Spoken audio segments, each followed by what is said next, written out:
Bab 291. Miao Ying mengikuti instruksi Zhao Yu dan mengirim surat perintah penangkapan dunia bawah yang dibuat-buat kepada semua teman WeChat para penjahat, dengan pesan yang dilebih-lebihkan untuk mendesak mereka yang tahu sesuatu untuk segera membalas.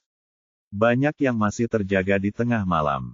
Ketika Miao Ying selesai mengirim pesan, beberapa sudah membalas. Yang lain bertanya, "Bro, kenapa kamu terburu-buru mencari orang-orang ini? Apakah mereka membuat masalah?" Yang satunya lagi bertanya, "Apakah orang-orang ini berutang pada rentenir?" Bahkan ada yang bertanya, "Bro Chun, apakah ada yang menjadikanmu seorang suami yang diselingkuhi?" Sebagai penutup, ada berbagai balasan vulgar, tetapi tidak seorang pun menyebutkan apapun tentang mengenal orang-orang di foto tersebut. Melihat Miao Ying membelai tinjunya, Zhao Yu berseru, "Ini butuh waktu. Kita tidak bisa terburu-buru. Setidaknya kau harus memberiku lebih banyak waktu." Kemudian, mereka akhirnya sampai di terminal bus di Lingyun. Ketika keduanya tiba, detektif polisi setempat sudah mengambil video dari ruang kendali pengawasan karena mereka telah menerima perintah untuk membantu penyelidikan. Sopir bus yang ditumpangi para tersangka juga dipanggil untuk diinterogasi. Rekaman video dari bus itu ditemukan dengan mudah. Mereka membuka map itu dan melihat semua penumpang dengan jelas. Zhao Yu dan yang lainnya dapat melihat dengan jelas lelaki tua itu di dalam bus. Ia duduk di kursi tengah. Tidak banyak orang di dalam bus, jadi ia duduk sendirian sepanjang waktu, tanpa seorang pun yang menemaninya. Aneh sekali, pikir Zhao Yu. Melihat video itu, dia merasa tidak aman dan ragu-ragu. Seperti yang dideskripsikan Miao Ying, lelaki tua itu tampak santai. Dia tidak menunjukkan ketegangan apapun. Sebaliknya, dia terus tersenyum sepanjang waktu yang membuatnya tampak sangat ramah. Dia sama sekali tidak tampak seperti seseorang yang baru saja merampok bank.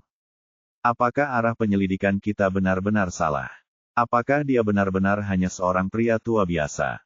Tapi hari ini aku mendapatkan heksagram, gen kan? Heksagram, gen, melambangkan kemajuan dalam penyelidikan kasus. Jadi seharusnya tidak salah, Zhao Yu bertanya-tanya. Sopir bus mengatakan bahwa lelaki tua itu tidak mengatakan sepatah kata pun sejak ia naik bus.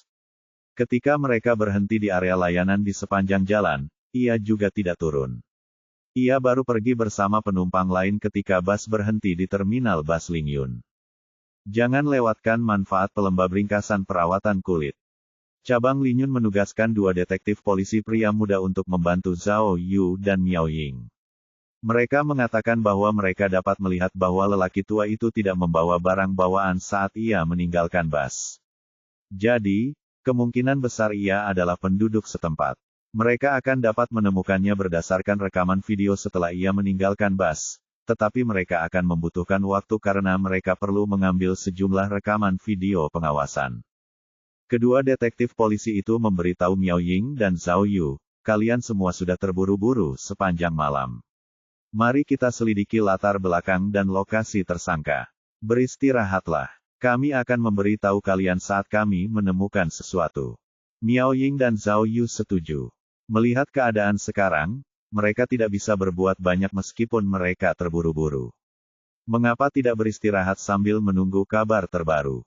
Mereka bertukar informasi kontak dan membuat salinan rekaman video pengawasan. Kemudian Zhao Yu dan Miao Ying meninggalkan stasiun bus. Miao Ying kelelahan dan hanya ingin mencari tempat yang nyaman untuk mandi air panas dan tidur. Namun sebaliknya, Zhao Yu justru bersemangat saat mendengar bahwa mereka akan pergi ke hotel. Ia secara naluriah memikirkan hal lain. Hehehehe, pikirnya gembira, heksagram, kan? Hari ini tidak sia-sia. Sepertinya aku akhirnya mendapatkan beberapa hasil. Miao Renfeng, Nona Miao, hehehehe. Miao Ying tidak ingin berkeliling lagi. Dia hanya ingin mencari hotel terdekat dan tidur. Zhao Yu melihat sebuah hotel ekspres tepat di sebelah stasiun bus, jadi dia langsung pergi ke sana. Trik Zhao Yu datang silih berganti, dan ia menangani situasi itu dengan cekatan. Tepat saat ia menghentikan mobil, ia menyerahkan kunci mobil kepada Miao Ying. Ia berkata kepada Miao Ying, "Ketua tim Miao, aku akan mengambilkan kamar untuk kita, kunci mobilnya. Bawa juga semua ponsel." Setelah itu, Ia keluar dari mobil dan berlari menuju meja resepsionis hotel. Zhao Yu terengah-engah saat sampai di meja resepsionis. Dia mengeluarkan 200 yuan dari sakunya dan memberikannya kepada petugas wanita yang sedang bertugas. Dia kemudian memerintahkannya dengan cepat, "Nona, ini tip Anda. Saat teman saya datang, Anda harus bersikeras bahwa hotel Anda hanya memiliki satu kamar tersisa. Dan itu adalah tempat tidur berukuran besar. Apakah Anda mengerti?" Tuan, ini..." Petugas itu tidak mengambil uangnya tetapi berkata dengan canggung, "Jika bos saya tahu, saya akan mendapat masalah." "Ambil saja." Zhao Yu memasukkan uang itu ke tangannya dan berkata, "Nanti aku akan cari kamar lain di sini." "Apa tidak apa-apa. Tapi, di depan temanku, kau harus bilang hanya ada satu yang tersisa, oke?" Kalau begitu, petugas itu merasa usulan Zhao Yu menggiurkan. Setelah mempertimbangkan beberapa saat, dia akhirnya menerima tip dari Zhao Yu. Tepat saat petugas sedang mendaftarkan kamar, Miao Ying masuk sambil menenteng tas ransel berisi ponsel. "Bagaimana mungkin?" Zhao Yu berpura-pura memarahi petugas. "Apakah Anda benar-benar hanya punya satu kamar tersisa? Tidak bisakah Anda membuat beberapa perubahan di suatu tempat? Jika demikian, kita akan pergi ke hotel lain." Tuan." Petugas itu tidak menyangka Zhao Yu akan berbicara dengan percaya diri seperti itu, dan dia menjawab dengan takut-takut, "Kami benar-benar hanya punya satu kamar tersisa."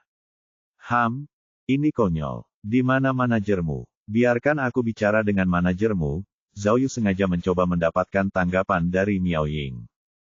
Miao Ying melambaikan tangan pada Zhao Yu dan berkata, "Lupakan saja, Zhao Yu.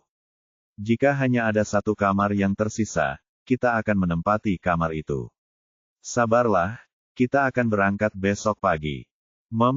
Zhao Yu menelan ludah, matanya berbinar, namun dia berbicara dengan nada serius, apakah ini pantas?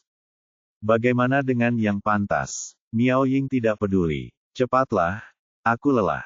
"Oke." Zhao Yu mengambil kartu kamar dan mengedipkan mata pada petugas wanita itu. Dia menundukkan kepalanya karena malu karena dia terpesona oleh sikap Zhao Yu yang tidak tahu malu. Kamar itu berada di lantai 2. Zhao Yu dan Miao Ying segera tiba di pintu. Zhao Yu sangat gembira. "Siapa yang mengira aku akan tidur di kamar yang sama dengan Miao Renfeng? Hahaha, apakah akan terjadi sesuatu saat kita masuk ke kamar itu? Hehehehe," pikirnya dalam hati. Zhao Yu segera membuka pintu, tetapi ransel Miao Ying terjatuh ke lantai saat ia mencoba masuk. Miao Ying bahkan tidak bisa membuka matanya. Dia tampak sangat lelah saat dia membungkuk untuk mengambil ranselnya. Zhao Yu melihatnya dan berlari menghampiri. "Aku akan melakukannya. Aku akan mengambilnya." Tepat ketika Zhao Yu membungkuk untuk mengambil ranselnya, Miao Ying meraih kartu kamar dari tangan Zhao Yu dan melompati Zhao Yu dengan anggun, seperti seekor kambing gunung yang melompati pagar. Zhao Yu merasa ada yang janggal. Tepat saat dia ingin berbalik, Miao Ying menyenggol Zhao Yu dengan pinggulnya, dan dia hampir terduduk. Ketika Zhao Yu bangun, Miao Ying sudah masuk ke kamar dan mengunci pintu. Zhao Yu tertinggal di koridor. "Hei!" Dengan kecepatan tinggi, Zhao Yu mengetuk pintu dan berteriak, "Hei!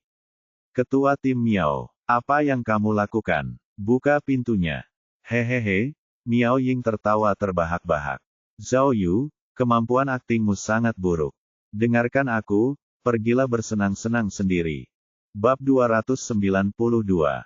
Ketika dia membanting pintu, Zhao Yu hampir tergoda untuk menggunakan satu-satunya kunci rangkanya untuk membuka pintu Miao Ying. Tetapi jika dia membukanya, lalu apa? Pada akhirnya, bukankah dia akan diusir oleh Miao Renfeng? Si penipu itu telah tertipu. Rupanya alasan mengapa Miao Ying setuju tanpa ragu adalah untuk menipu Zhao Yu. Dia sudah tahu tipuan murahannya. Miao Renfeng, kau menang kali ini." Zhao Yu berdiri di luar sambil mengumpat dalam hatinya. "Tunggu saja, suatu hari nanti aku akan mendapat kesempatan." Miao Renfeng, tunggu saja dan lihat saja. Karena tidak dapat melakukan apapun, Zhao Yu hanya bisa kembali ke lobi untuk mendapatkan kamar lain. Petugas itu mengira Zhao Yu sudah menyelesaikan apa yang harus dilakukannya, dan memujinya, "Tuan, pacar Anda cantik sekali." Mendengar pujian yang sopan seperti itu, Zhao Yu merasa semakin canggung. Dia langsung pergi setelah mendapatkan kunci kamar. Setelah menyetir begitu lama di malam hari, dia sangat kelelahan.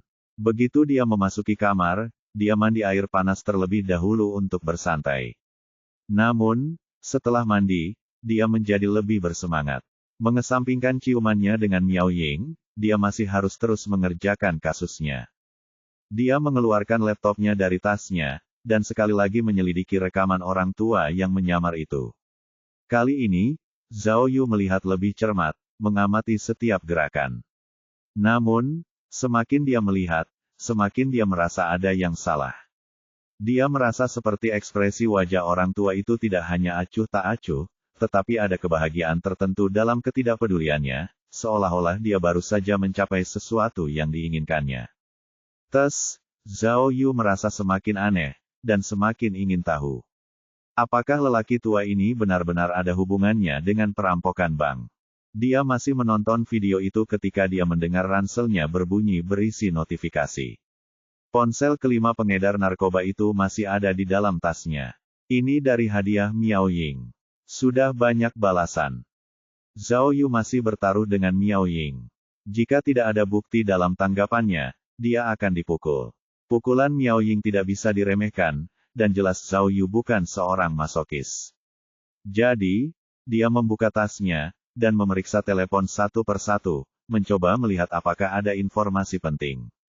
Namun, dari awal hingga akhir, selain obrolan yang tidak berguna, tidak ada yang lain. Tidak ada seorang pun yang peduli dengan foto-foto tersangka. Ya Tuhan, Zhao Yu mengumpat dalam hati, orang macam apa mereka ini? Kenapa tidak ada orang normal? Tanpa hasil, Zhao Yu hanya bisa tidur. Satu-satunya harapannya saat ini adalah agar polisi Ling Yun menemukan identitas lelaki tua yang menyamar itu. Mungkin jika mereka tahu apa yang dilakukan orang ini, maka mereka akan membuat kemajuan dalam kasus ini. Saat ia tertidur, waktu sudah menunjukkan pukul 4.30 pagi. Zhao Yu sama sekali tidak bisa tidur nyenyak. Dalam keadaan pusing, ia bahkan bermimpi bahwa ia diam-diam memasuki kamar Miao Ying menggunakan kunci tengkorak, dan menyelinap di bawah selimutnya. Namun, pada saat berikutnya, ia tiba-tiba melihat mayat yang disegel vakum di bawah selimut Miao Ying. Dia tidak yakin kapan dan jam berapa saat getaran ponselnya yang keras membangunkannya. Zhao Yu membuka matanya dan melihat bahwa saat itu bahkan belum pukul 7 pagi. Dia sama sekali belum cukup istirahat. Ponsel yang bergetar itu adalah salah satu dari 5 ponsel yang disitanya. Zhao Yu ingat bahwa ini adalah ponsel dari wanita yang jarinya patah. Ponsel itu memiliki banyak hiasan mengilap. Saat itu, ponsel itu bergetar tanpa henti, seseorang mungkin meneleponnya. Zhao Yu membuka ponsel itu. Di ponsel itu ada wanita lain yang berpakaian aneh. Jelas, dia tidak mengangkatnya, dan malah mematikan deringnya. Menguap, Zhao Yu meregangkan tubuhnya dengan malas dan sekali lagi membuka kunci ponsel wanita itu. Dia melihat lebih dari 10 notifikasi di WeChat wanita itu. Sepertinya wanita itu cukup populer. Dia punya banyak teman. Sebelumnya, saat itu sudah sangat larut malam, jadi sekarang sudah pagi, ada lebih banyak respons. Zhao Yu melihat sekilas pesan-pesannya. Kali ini akhirnya ada orang-orang yang serius melihat foto-foto tersangka. Namun, kebanyakan dari mereka belum pernah melihatnya sebelumnya, atau tidak tahu siapa mereka. Pada akhirnya, tidak banyak bukti. Zhao Yu menguap lagi, agak kecewa. Tampaknya dia tidak akan bisa menghindari tinju Miao Ying. Namun, saat dia selesai menguap, wanita itu menerima pesan WeChat lainnya. Itu adalah panggilan suara, "Sepupu, mengapa kamu tidak mengangkatnya? Kamu di mana?" Dari WeChat terdengar suara wanita serak, "Katakan, apa masalahnya dengan foto-foto yang kamu kirim padaku? Kok bisa ada begitu banyak orang? Mengapa kamu mencari mereka? Lagi pula, kurasa aku melihat nomor 12 dari foto-foto itu, tetapi aku tidak yakin." Oh, mendengar pesan ini, hati Zhao Yu bergetar. Dia segera membalas dengan pesan dan bertanya di mana dia melihat mereka. Bagaimana situasinya? Setelah beberapa detik, pesan suara lain datang, kamu masih hidup. Kenapa kamu tidak mengangkat teleponku? Aku ingat nomor 12 sedikit. Sebelumnya, saat aku bekerja di toko sup Haggis Art Center Plaza, aku melihatnya.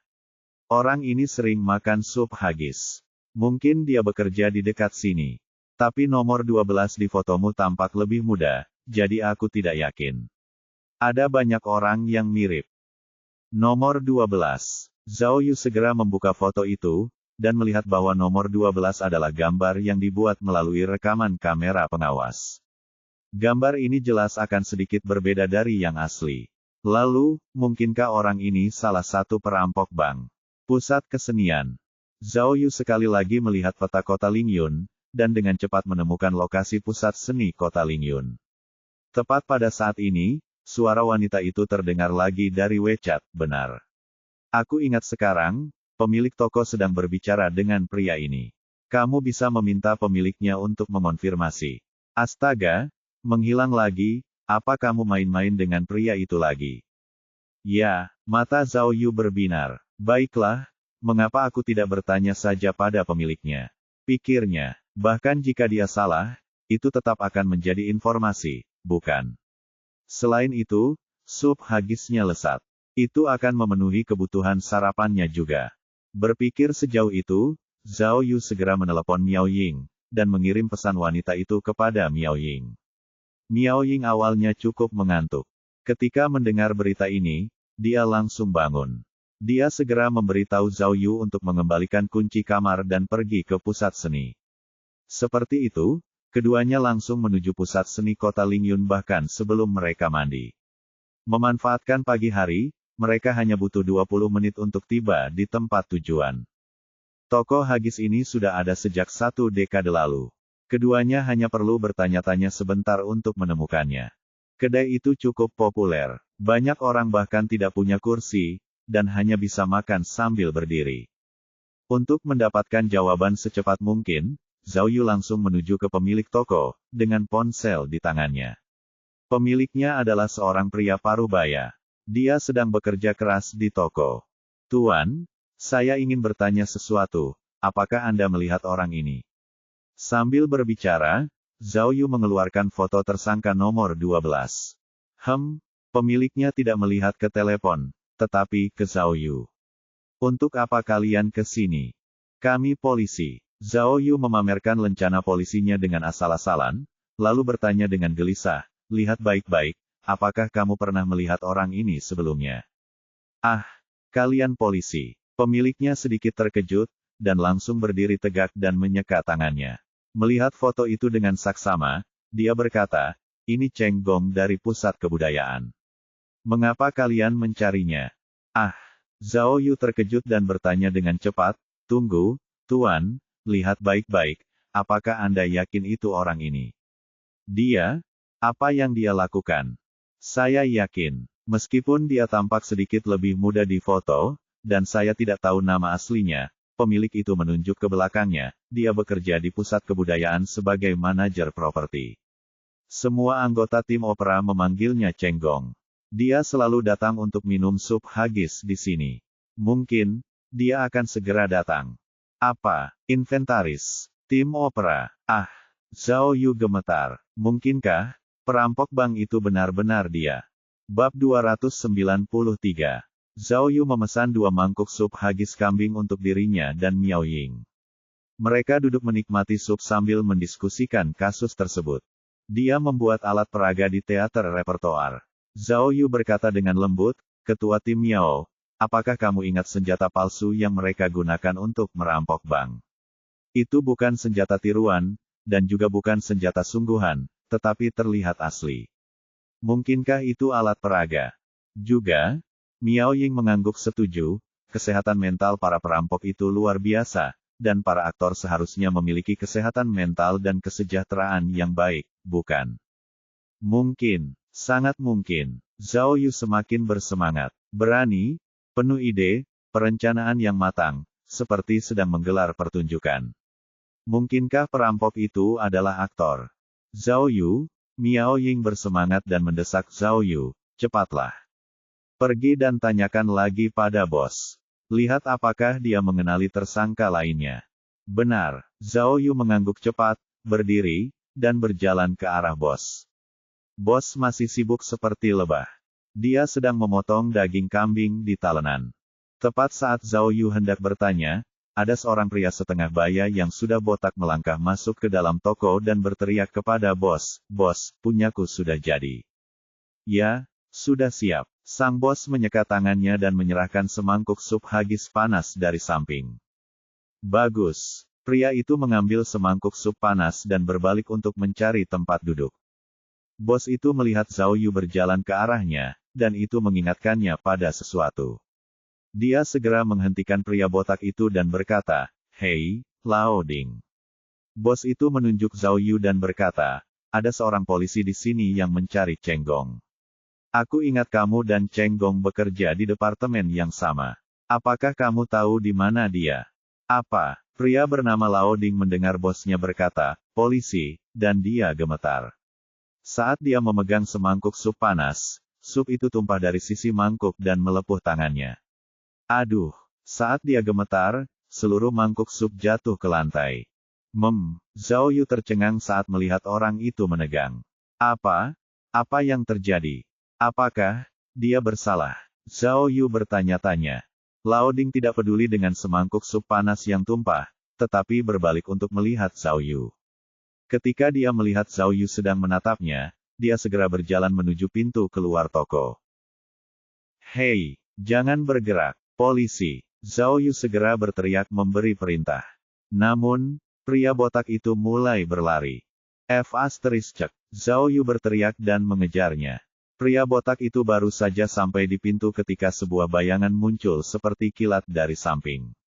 Detik berikutnya, Miao Ying menendang punggung pria botak itu. Karena ada tangga di pintu, pria botak itu terlempar keluar pintu dan mendarat di dasar tangga. Lelaki itu terjatuh dengan keras, dan dia mungkin menggigit lidahnya karena ada darah yang mengalir dari mulutnya. Miao Ying segera berlari ke arahnya dan memborgol tangannya di belakang punggungnya. Mereka yang sedang makan sup haggis dan bosnya keluar untuk menonton. Bosnya terkejut dan berteriak, "Ayah, polisi, bagaimana ini bisa terjadi?" Lao Ding adalah seorang penulis naskah untuk teater repertoar. Apa yang menyebabkan dia ditangkap? Apa yang terjadi? Menjauhlah. Zhao Yu menghalangi bosnya dan berteriak, "Polisi sedang menangkap seorang tersangka. Menjauhlah, kalian semua. Kamu ditangkap." Miao Ying membantu tersangka berdiri dan bertanya, "Cepat, katakan padaku, di mana kaki tangannya?" Ho. Mulut lelaki botak itu penuh darah, tapi matanya dipenuhi kesombongan. Sial, tersangka sangat sombong. Zhao Yu ingin menamparnya, tetapi melihat ada orang-orang di kerumunan yang mengambil video dengan ponsel mereka. Tidak mungkin. Zhao Yu tahu bahwa lebih baik tidak menggunakan kekerasan di depan umum, jadi mereka tidak dapat menginterogasi tersangka di lokasi saat ini. Dia bergegas menuju Miao Ying dan berkata, "Ketua tim, ayo kita pergi ke kantor polisi." Miao Ying menyadari masalah yang sama, dan mereka segera membawa tersangka ke mobil polisi. Zhao Yu mengemudi sementara Miao Ying duduk di belakang bersama tersangka. Mereka akhirnya tenang setelah menyalakan mobil, dan melaju meninggalkan pusat kebudayaan. Zhao Yu melihat keadaan sudah aman dan mengirim sinyal mata kepada Miao Ying. Peringatan itu tidak perlu karena Miao Ying sudah mencubit bahu tersangka. Dia bertanya dengan agresif, "Cepat, beritahu aku. Apakah kamu salah satu perampok Bank Kinsan? Di mana kaki tanganmu? Jawab aku." Kekejaman Miao Ying setara dengan Zhao Yu. Dia mematahkan bahu tersangka dengan tekanan yang dia gunakan. Pria botak itu mengerang kesakitan, tetapi dia tetap menutup mulutnya. Miao Ying dan Zhao Yu bahkan lebih terguncang karena fakta bahwa dia tidak mengatakan apapun. Jika dia dituduh secara salah, dia akan membela diri ketika Miao Ying bertanya. Namun dia menutup mulutnya tanpa memberikan penjelasan apapun. Itu jelas menunjukkan bahwa dia terkait dengan kasus perampokan bank. Ketahui apa yang terjadi jika Anda melewatkan pelembab ringkasan perawatan kulit. Untuk membenarkannya, Zhao Yu ingin menggunakan detektor kebohongan tak kasat mata yang terakhir, tetapi akan sia-sia jika orang ini tetap diam. Tidak mungkin. Miao Ying menyadari keadaan mendesak itu dan berkata kepada Zhao Yu, pergilah ke kantor polisi terdekat. Aku akan menghubungi polisi Lingyun. Kita butuh bala bantuan untuk menangkap Cheng Gong. Ya, Zhao Yu mengangguk dan mencari kantor polisi terdekat di GPS. Miao Ying membuka kunci ponselnya dan ingin menelepon kantor polisi Lingyun. Namun, pada saat itu, detektor tak kasat mata milik Zhao Yu mengirimkan peringatan kepadanya. Ada sebuah mobil yang telah membuntuti mereka selama lebih dari 5 menit. Hah, apa itu? Ada yang mengikuti kita, pikir Zhao Yu dalam hati. Ia melihat ke kaca spion dan melihat sebuah fokus abu-abu membuntuti mereka. Secara naluriah ia menjadi sangat berhati-hati. Tepat ketika ia mencapai perempatan jalan tanpa lampu lalu lintas, sebuah hafal besar melaju kencang dari persimpangan kiri. Mobil itu melaju kencang ke arah Jetta milik Zhao Yu seperti sebuah tanker. Itu buruk, serunya dalam hati. Zhao Yu segera merespons. Dia memutar setirnya untuk menghindar dan melayang di persimpangan. Hafal itu melaju terlalu cepat dan menabrak bagian belakang mobil meskipun Zhao Yu berusaha menghindarinya. Bang! Jetta milik Zhao Yu terguling ke seberang jalan saat ditabrak. Ada mobil-mobil yang melaju kencang di seberang jalan, dan mereka hampir tertabrak lagi. Beruntung, Zhao Yu memegang kemudi dan mengambil alih kendali Jetta. Ia mengubah posisi mobil dan melaju ke jalur sepeda, menghindari mobil-mobil lain. Bunyi bip-bip, mobil-mobil membunyikan klakson dan perempatan jalan menjadi kacau. Frum frum frum, hafal itu terbakar, namun melaju ke arah Zhao Yu lagi. Sialan, Zhao Yu mengumpat dan menginjak pedal gas. Dia berpindah dari jalur sepeda ke jalur pejalan kaki. Hafal mengikutinya dan menabrak bagian belakang Jetta lagi. Oh, Zhao Yu menginjak pedal gas lagi dan melaju di sepanjang pagar. Hafal itu tidak menyerah, tetapi melaju ke jalur pejalan kaki untuk mengejar mereka. Fokus lainnya berbalik dan melaju di depan Jetta untuk menghalangi jalan Zhao Yu. Sial, umpatnya pada dirinya sendiri. Zhao Yu tercengang saat berhadapan dengan musuh di depannya dan di belakangnya. Namun, dia bukan orang yang mudah menyerah. Ketika dia melihat bahwa dia tidak punya jalan keluar, dia memutuskan untuk menginjak pedal gas dan menabrak fokus di depannya. Pada saat itu, dia berteriak kepada Miao Ying, ketua tim Miao. Cepat, kencangkan sabuk pengamanmu. Hei, tepat saat Zhao Yu mempertaruhkan nyawanya, Miao Ying bertanya dengan tenang dari belakang, Zhao Yu, aku punya pertanyaan. Siapa polisi itu? Apa? Zhao Yu bingung dan menjawab, ya. Kenapa? Lalu kenapa kita berlari? Tolong, hentikan mobilnya. Hentikan mobilnya. Zhao Yu belum pernah mendengar Miao Ying mengumpat, jadi dia segera menginjak rem dan menghentikan mobil mereka di antara dua mobil lainnya. Kemudian Zhao Yu melihat pemandangan yang tidak akan pernah dilupakannya. Miao Ying keluar dari mobil dengan tenang, mengangkat tangannya untuk membidik, lalu menembak kaca depan hafal. Kacanya pecah. Pengemudi mobil itu terkejut dan menabrakkan mobilnya ke tembok. Kemudian mobil besar itu melayang di udara dan merobohkan 6 hingga 7 pohon, dan akhirnya mendarat miring di depan Miao Ying. Setelah hafal terbalik, dua orang keluar dari fokus. Mereka berlarian seperti tikus yang ketakutan, ingin melarikan diri. Miao Ying menembak tanpa ragu-ragu. Dengan dua tembakan, satu mengenai bahu, dan satu lagi mengenai paha. Mereka jatuh ke tanah pada saat yang sama. Bab 294. Astaga, kau ingin menabrakku. Menabrakku. Menabrakku. Setiap kali dia berteriak, Zhao Yu menghantamkan tinjunya ke pengemudi hafal. Wajah pria itu berdarah deras, dan dia merengek kesakitan. Orang ini juga berusia sekitar 40 tahun, seorang pria parubaya.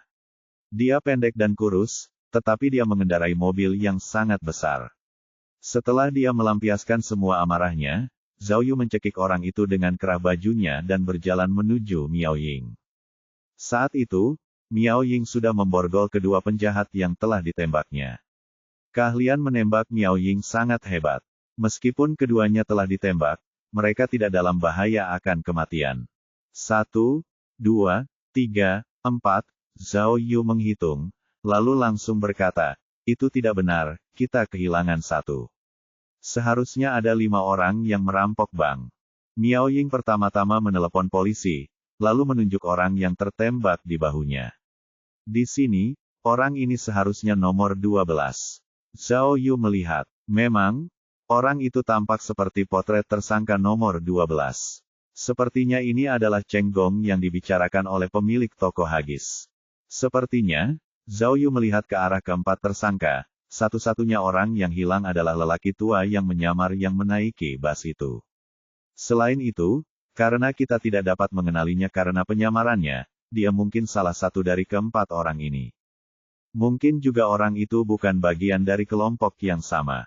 Miao Ying sudah berpengalaman. Dia tahu bahwa jika mereka menginginkan informasi dari para penjahat, maka waktu terbaik adalah setelah mereka tertangkap.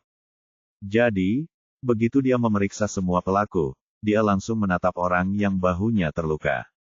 Pria ini adalah orang yang dipanggil Cheng Gong oleh pemilik toko hagis. Orang itu tampak ketakutan di seluruh wajahnya saat dia gemetar. Dia tampak seperti anggota kelompok yang paling lemah secara mental. Miao Ying sengaja menepuk luka di punggungnya. Ayah, lelaki itu langsung jatuh ke tanah, berguling kesakitan. Katakan padaku. Miao Ying mencengkeram lehernya dengan kuat dan bertanya, apakah kalian para penjahat yang merampok Bank Kinsan? Ah! Orang itu benar-benar terintimidasi. Dia mengangguk tanpa henti sambil mengerang kesakitan. Oh, Miao Ying dan Zhao Yu saling berpandangan. Sepertinya kali ini mereka tidak salah tangkap. Oh, Cheng, jangan katakan itu. Sepertinya tersangka dengan kaki yang terluka itu adalah pemimpin mereka. Dia langsung berteriak. Melihat hal ini, Zhao Yu segera berlari menghampirinya, dan dengan lembut menginjak luka tembak di kaki pria itu. Pria itu langsung jatuh ke tanah sambil berteriak. Jangan lewatkan manfaat pelembab ringkasan perawatan kulit. Ah, maaf. Zhao Yu bahkan berpura-pura meminta maaf. Saya tertabrak mobil, masih agak pusing. Maaf. Namun, saat dia meminta maaf, dia menghentakkan kakinya lebih keras lagi. Orang itu menggeliat di lantai karena kesakitan luar biasa. Beritahu kami. Miao Ying sekali lagi bertanya kepada Cheng Gong yang terluka, ada berapa orang di antara kalian? Di mana mereka? Sepertinya Cheng Gong diingatkan untuk tutup mulut. Dia tidak berbicara lagi. Miao Ying segera menekan ibu jarinya ke luka di bahunya. Pria itu menggigil seolah-olah dia terkejut, dan merintih kesakitan, sebelum akhirnya berteriak, ada satu lagi. Satu lagi, mobil.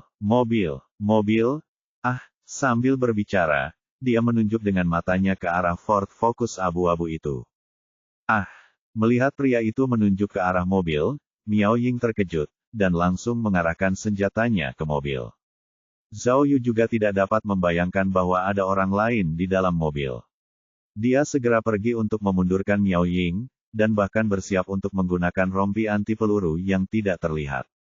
Namun, Ford Focus itu jelas kosong. Miao Ying akhirnya menyadari bahwa yang dimaksud Cheng Gong adalah bagasi mobil. Dia berjalan dengan hati-hati ke bagasi, dan dengan suara keras, membuka bagian belakang. Isi di dalamnya mengejutkannya. Zhao Yu segera mengikutinya, dan terkejut melihat ada orang lain yang diikat di dalam bagasi Ford Focus. Itu juga seorang pria, tidak hanya diikat, tetapi mulutnya juga dilakban. Sulit untuk mengatakan berapa lama pria itu telah diikat, tetapi dia sangat kelelahan, dan bahkan tidak bisa membuka matanya. Zhao Yu dan Miao Ying benar-benar tercengang. Mereka sama sekali tidak mengerti apa yang sebenarnya terjadi. Dari cara Cheng Gong menganggukkan kepalanya, orang-orang ini seharusnya adalah perampok yang merampok Bank Kinsan. Tapi, cara mereka ditangkap cukup membingungkan. Banyak hal masih kacau. Kenapa para perampok ini berani mengambil risiko seperti itu dengan mencoba menabrak mereka dengan mobil? Dan juga, kenapa ada seseorang di bagasi mobil? Kenapa dia diikat? Apakah ada konflik internal di antara para perampok? Sebenarnya situasi seperti apa ini? Frum, suara sirine terdengar dari kejauhan. Polisi Ling Yun tiba di tempat kejadian. Zhao Yu segera memberi isyarat pada Miao Ying, dan dia mengeluarkan lencana polisi mereka untuk berjaga-jaga jika terjadi kesalahpahaman. Namun mata Miao Ying terpaku pada pria di dalam bagasi, seolah-olah dia menyadari sesuatu. Apa? Tanya Zhao Yu. Orang ini? Miao Ying mengulurkan tangannya dan menarik selotip dari mulut pria itu, lalu menunjuk wajahnya. Lihat, bukankah orang ini mirip dengannya? Oh, Zhao Yu akhirnya menyadarinya. Meskipun ada beberapa perbedaan, dia masih bisa melihatnya samar-samar. Pria ini tampak seperti pria tua yang menyamar saat menaiki bas. Itu dia. Zhao Yu mengusap wajah pria itu. Tanpa diduga, pria ini sudah cukup tua. Sepertinya dia berusia sekitar 60 tahun. Oh, tiba-tiba, Zhao Yu mengerti sesuatu. Dia segera bergegas ke tersangka lainnya dan mulai memeriksa tubuh mereka. Namun, dia tidak dapat menemukan apapun. Zhao Yu, apa yang kamu cari? Miao Ying agak bingung. Ketua tim, Zhao Yu segera menunjuk ke arah Ford Focus, periksa mobil mereka untuk mencari barang curian. Tunggu, tepat saat Miao Ying hendak berbalik, Zhao Yu sepertinya menyadari sesuatu. Dia segera memanggil Miao Ying, dan kembali ke mobil polisi, menarik keluar pria botak yang mereka tangkap pertama kali. Kau, Miao Ying masih bingung, tetapi Zhao Yu sudah mulai menelanjangi pria itu. Namun, setelah menelanjanginya, mereka melihat ada kantong plastik yang direkatkan di dada pria itu. Rip, Zhao Yu mencabutnya langsung dari dadanya. Pria itu menggigil kesakitan. Lihat ini. Zhao Yu membuka tas dokumen itu, dan memperlihatkan banyak perangko. Yang pertama adalah perangko Cao Gujiu yang telah dinilai oleh para ahli. Ini, Miao Ying semakin bingung. Dia bertanya, Zhao Yu, bagaimana kamu tahu? Hehe, Zhao Yu tersenyum dan menepuk bahu Miao Ying. Ketua tim Miao, sekarang kau harus percaya. Semua yang terjadi hanyalah keberuntungan. Beruntung. Apa maksudmu beruntung? Hehe, Zhao Yu menunjuk ke arah pria botak itu. Perangko-perangko itu disembunyikan pada orang ini, tetapi orang ini adalah orang yang kita tangkap. Jadi, itulah sebabnya orang-orang lain mencoba menabrak kita dengan mobil mereka. Sebenarnya, mereka tidak ada di sini untuk menyelamatkan teman mereka, tetapi untuk mendapatkan perangko. Oh, Miao Ying akhirnya menyadari. Jika kita tidak menangkap orang ini di toko Hagis, maka semua orang pasti sudah kabur. Zhao Yu mendesah. Katakan padaku, bukankah ini keberuntungan atau apa? Oh, Miao Ying mengangguk pelan. Jadi begitulah adanya. Vroom. Dalam beberapa saat, sebuah mobil polisi tiba di depan mereka berdua, dan keluarlah sekitar 10 petugas polisi yang memegang senjata. Zhao Yu dan Miao Ying segera menunjukkan lencana polisi mereka dan menyapa mereka. Segera setelah itu, ambulans datang dan membawa serta kedua pelaku yang tertembak serta yang ada di bagasi. Kemudian, situasi kacau yang aneh ini berakhir. Saat keduanya mengendarai mobil menuju kantor polisi Lingyun, Zhao Yu tiba-tiba teringat sesuatu, dan mulai terkikik tak terkendali. Kamu, ada apa sekarang, Zhao Yu? Miao Ying bertanya dengan rasa ingin tahu. Apakah kamu mengingat sesuatu lagi? Hehe, mata Zhao Yu setipis garis. Dia berkata, Ketua tim Miao, kesampingkan semuanya, kau kalah taruhan. Bab 295. Pada musim gugur tahun 1984, di lingkungan perumahan kantor pos di Lingyun. Saat itu sedang gerimis dan kabut menyelimuti padang hijau. Di suatu tempat di lantai 2 di balik pohon Phoenix, seorang pria berteriak marah, setan. Dasar setan kecil. Di dalam ruangan itu, ada seorang lelaki tua dengan cambang yang mulai memutih dan berkacamata, sedang membentak seorang pemuda berusia 17 tahun.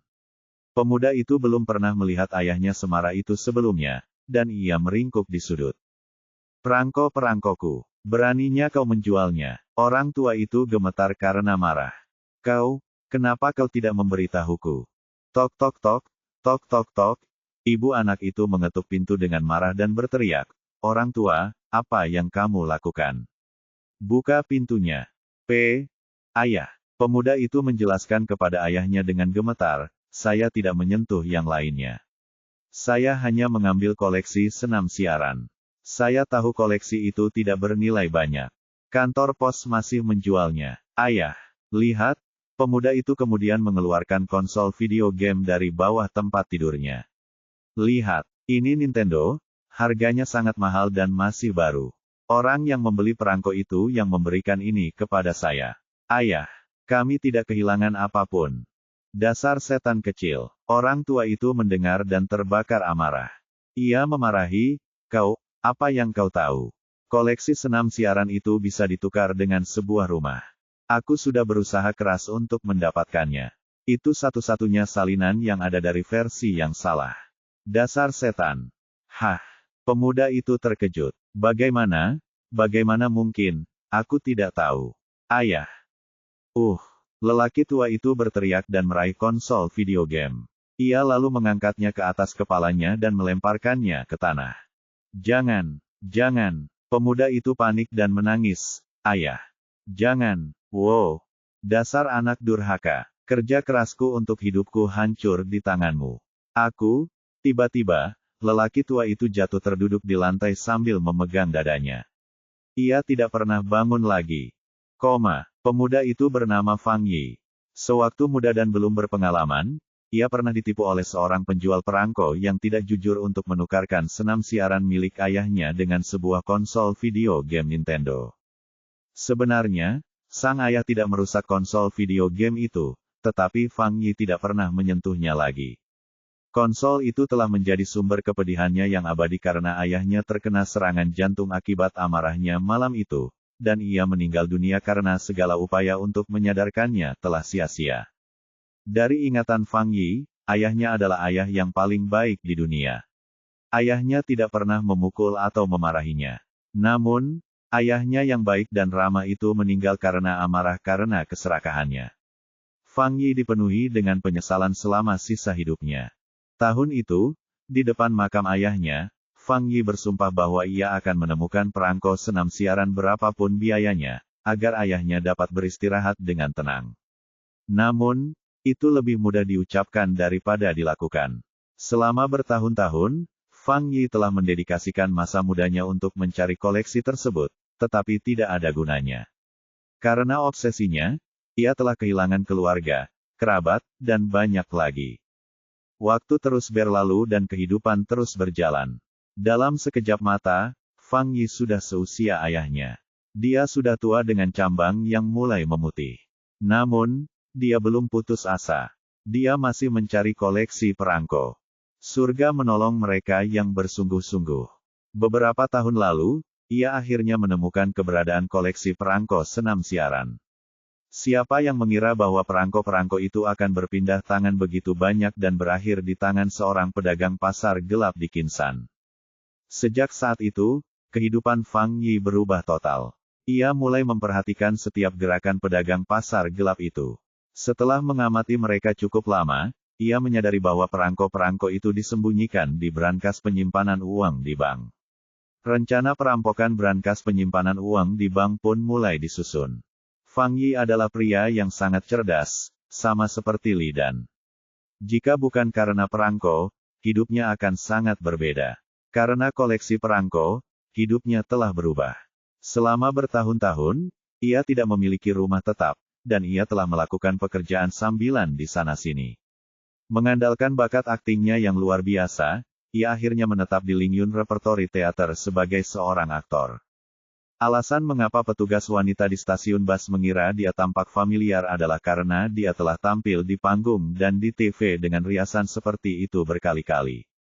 Fang Yi tahu bahwa ia tidak punya uang maupun kekuasaan. Mustahil baginya untuk mengambil kembali perangko-perangko itu secara legal. Dalam keadaan seperti ini, ia harus menempuh jalan ekstrim untuk mencapai tujuannya. Ia juga tahu bahwa ia membutuhkan bantuan jika ingin menempuh jalan ekstrim itu, karena mustahil untuk mengandalkan dirinya sendiri karena usianya yang sudah tua. Tak lama kemudian, ia merekrut sekelompok teman yang bekerja bersama dalam teater repertoar, termasuk Chen Xing yang membuat alat peraga, Ding Guoqing yang menulis naskah drama, dan dua aktor lain, Chuo Guosheng dan Zhang Hua. Di antara keempatnya, mereka adalah duda yang diremehkan oleh mantan istri mereka atau pecandu judi yang terlilit utang. Ketika Fang Yi memberitahu mereka rencananya yang sempurna, Tidak ada yang keberatan, tetapi mereka sepakat secara bersamaan untuk membantu Fang Yi. Maka, begitulah cara kelompok perampok bank terbentuk. Dari perencanaan hingga eksekusi adalah semua yang dilakukan Fang Yi. Fang Yi memang sangat pintar. Dia menemukan cetak biru bank, jadwal penjaga, dan dokumen penting lainnya. Dia bahkan mendapatkan cetak biru kotak penyimpanan aman saat dia tampil di acara perusahaan.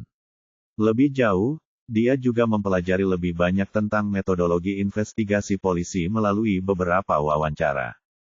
Keempatnya kagum dengan Fang Yi dan melakukan apapun yang dimintanya. Namun, mereka tidak tahu bahwa tujuan Fang Yi merampok bank hanya untuk mengumpulkan perangko. Fang Yi berkata bahwa, untuk memperkecil kemungkinan tertangkap polisi, mereka harus membawa lebih sedikit barang curian. Jadi, mereka harus memilih sesuatu yang ringan dan mahal, seperti album perangko. Fang Yi menyimpulkan bahwa pedagang pasar gelap itu tidak akan membuat laporan polisi meskipun mereka telah dirampok. Jika mereka hanya mengambil perangko, maka polisi akan kesulitan mencari tahu apa yang telah dicuri. Hal ini menghambat penyelidikan dan mempersulit polisi untuk mengaitkan kasus itu dengan mereka. Selain itu, Fang Yi berbohong tentang nilai koleksi perangko yang lebih dari 1 miliar. Ia mengatakan bahwa mereka akan dapat hidup dengan sangat baik jika mereka mendapatkan perangko tersebut. Keempat pria itu tidak tahu apapun tentang perangko, jadi mereka tidak keberatan ketika mendengar saran Fang Yi. Kemudian, mereka berlima kabur. Mereka mencuri mobil terlebih dahulu dan memarkirnya di gang di kawasan kota tua dekat bank. Fang Yi sudah ke sana sebelumnya dan tahu bahwa ada rumah kosong. Mereka membobol rumah itu dan menginap di sana semalam. Siang hari berikutnya, mereka berlima menyamar dengan riasan, dan mengenakan pakaian kamuflase berlapis dan topeng. Mereka kemudian pergi ke bank untuk melakukan perampokan. Perampokan berjalan lancar sesuai rencana awal mereka. Pertama-tama mereka menguasai lobi, lalu masuk ke brankas penyimpanan barang berharga dan memutus rem elektrik anti-maling. Terakhir, mereka membobol 3 brankas penyimpanan barang berharga yang digunakan pedagang pasar gelap untuk menyembunyikan barang curian mereka. Semuanya berjalan sesuai rencana Fang Yi. Setelah mereka mendapatkan album perangko, mereka menyebarkan semua barang milik pedagang pasar gelap di lantai untuk membingungkan polisi. Untuk membuat keadaan semakin sulit bagi polisi, mereka membobol lebih banyak kotak penyimpanan untuk menyebarkan semua barang di lantai. Dengan begitu polisi akan bingung dengan niat para perampok. Namun, saat mereka membongkar lebih banyak kotak penyimpanan, sebuah insiden tak terduga terjadi, mengacaukan rencana mereka. Itu tak lain adalah mayat wanita yang disegel vakum. Bab 296.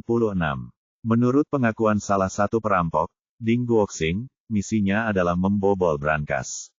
Untuk itu, ia telah berlatih berkali-kali sebelumnya. Di bank, saat dia baru saja membuka beberapa kotak simpanan besar di baris paling bawah, dia melihat koper besar di dalam salah satu kotak. Di dalam tas itu ada sesuatu yang besar. Ketika dia menyentuhnya, tas itu berat namun lembut. Ding Guoxing sedikit penasaran, jadi dia menariknya keluar dan membukanya. Namun di dalamnya ada sesuatu yang benar-benar hitam, mengejutkannya. Ketika rekan-rekannya mendengar dan datang, beberapa dari mereka butuh waktu untuk menyadari bahwa di dalam kantong plastik itu ada mayat. Meskipun mereka cukup tenang, semua orang ketakutan melihat sesuatu yang begitu mengerikan. Irama mereka terputus. Fang Yi sendiri juga terkejut. Tidak seorang pun akan membayangkan bahwa akan ada mayat di dalam salah satu kotak simpanan. Dalam kepanikan mereka mengambil apa yang mereka bisa dan berlari. Karena itulah mereka tidak menghancurkan barang-barang di dalam kotak lainnya. Jika mereka melakukannya, itu akan semakin membingungkan penyelidikan polisi. Karena itulah 200.000 uang kertas lama milik Zhao Yu tidak ikut hilang. Begitu mereka kabur dari bank, kelima orang itu bertindak sesuai rencana awal dan kembali ke gang kota tua.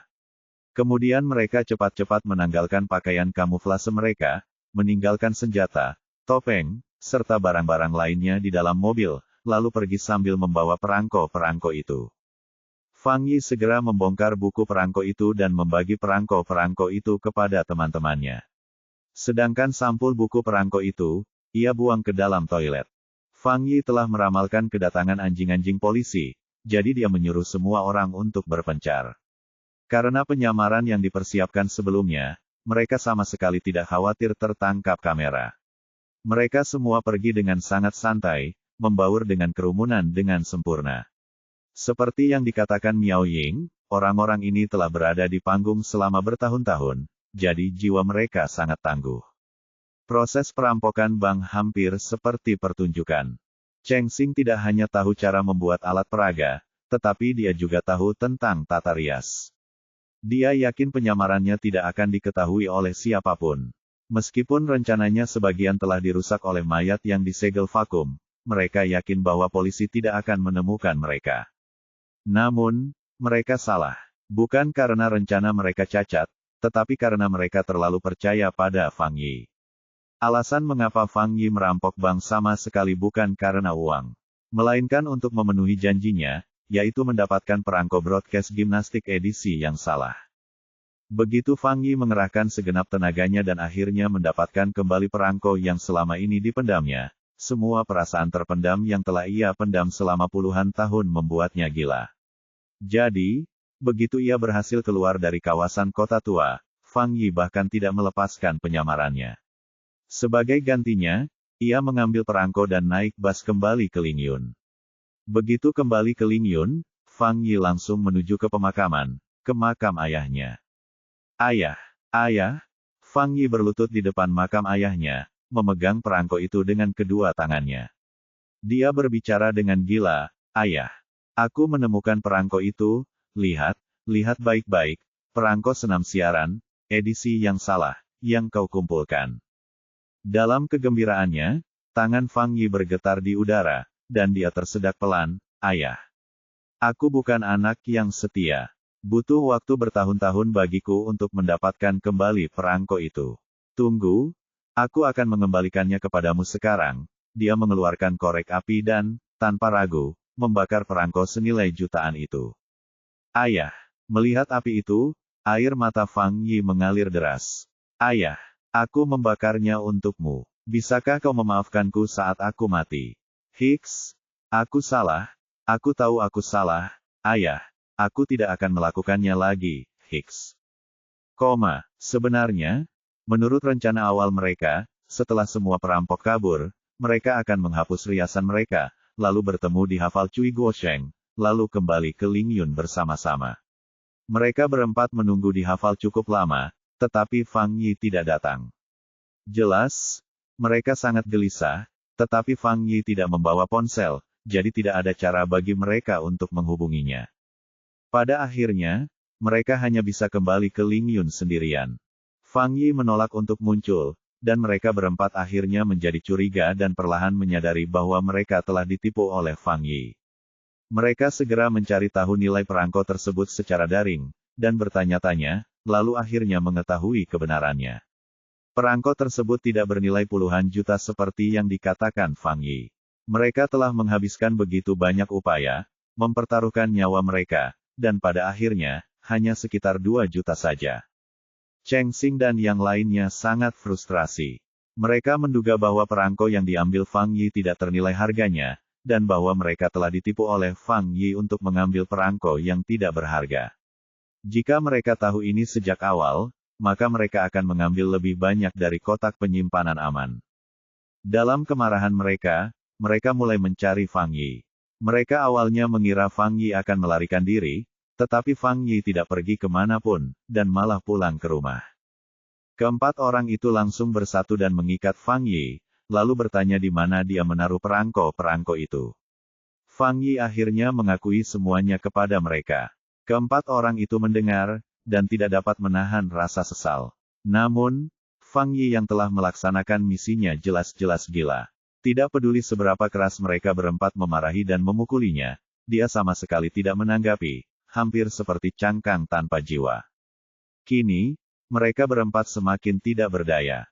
Bahkan jika mereka ingin melepaskan Fang Yi, mereka khawatir dengan masalah mental pria itu, takut dia akan mengaku.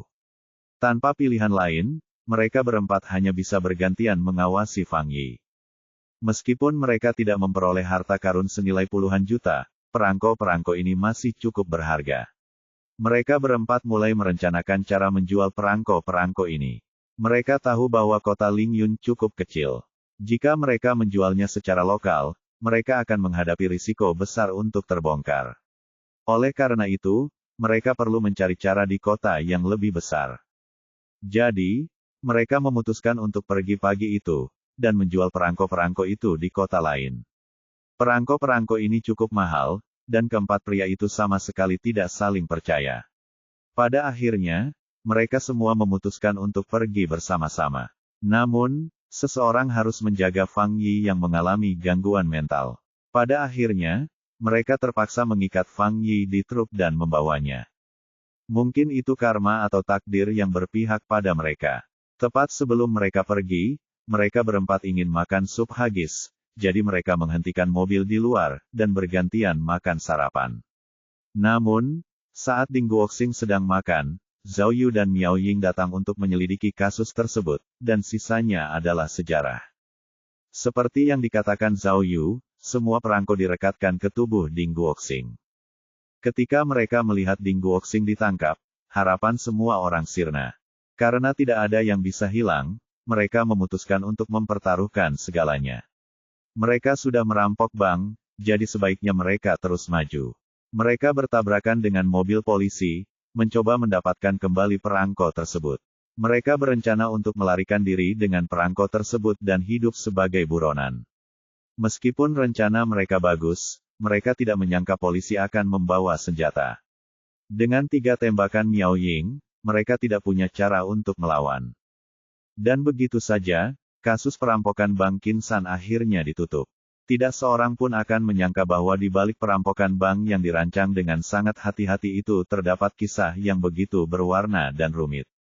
Namun pada akhirnya, jika tidak ada begitu banyak kecelakaan, kasusnya tidak akan serumit atau tidak dapat dipahami. Menariknya, seluruh proses penyelesaian kasus itu penuh dengan kebetulan. Bahkan ketika semua penjahat telah mengaku, Miao Ying masih tercengang. Dia masih bingung, bagaimana dia bisa menangkap para penjahat itu. Meskipun Miao Ying tidak tahu, Zhao Yu tahu segalanya. Semuanya terjadi karena sistem keajaibannya. Namun, kerja keras dari polisi juga sangat penting. Jika bukan karena para penyelidik yang menghabiskan waktu berhari-hari dan bermalam-malam untuk menyelidiki dan menemukan semua tersangka, jika bukan karena para ahli yang berhasil menciptakan kembali penampilan asli para tersangka, maka tidak peduli seberapa hebat sistem keajaiban itu, kasus itu tidak akan terpecahkan secepat itu. Namun, apapun yang terjadi, kasus perampokan bank telah terpecahkan. Terlepas dari apakah itu Zhao Yu atau Miao Ying, atau seluruh unit investigasi kasus utama Rongyang, semua orang menghela napas lega. Sekarang, mereka hanya memiliki satu masalah besar lainnya, yaitu kasus mayat tersembunyi di bank yang aneh. Bab 297. Bulan bersinar terang tetapi hanya ada sedikit bintang. Udara masih terasa seperti awal musim panas. Langit malam mulai gelap saat mobil polisi dari cabang Rongyang melaju kencang di jalan raya.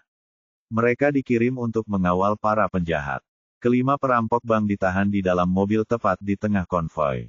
Dan mobil polisi terakhir dalam konvoi itu adalah mobil Tuscan. Da Fei yang berjanggut mengemudi sementara Lan Bo duduk di sebelahnya. Sementara itu, Zhao Yu dan Miao Ying sudah tidur di kursi belakang. Keduanya kelelahan karena bekerja keras selama beberapa hari terakhir. Mereka tidak bisa menahan diri untuk tidak tertidur. Bro, Lan Bo merasa bosan dan memutuskan untuk mengobrol dengan Da Fei.